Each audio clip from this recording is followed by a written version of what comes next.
Hi ma'am आ जाइए इस side आ जाओ। रोड पे कर दो। गाड़ी उड़ी वाला उड़ा दिया इसका तो। क्या? गाड़ी वाले आते ना मैम। रुकिए मैम।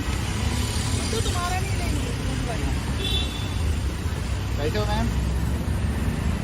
आज बटन ऑलरेडी खुला हुआ है। मैम इधर ठीक है।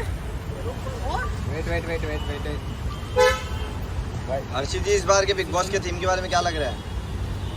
अमेजिंग, क्योंकि जितना मैंने प्रोमो देखा है सलमान साहब बहुत हैंडसम लग रहे हैं और वो फिर से जवान हो गए हैं यार।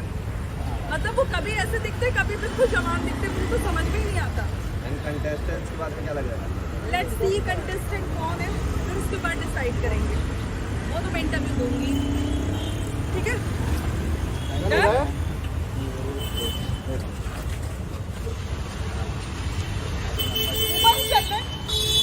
ऊपर चल रहे।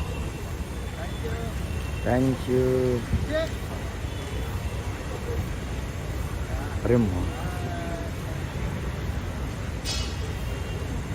स्टार बस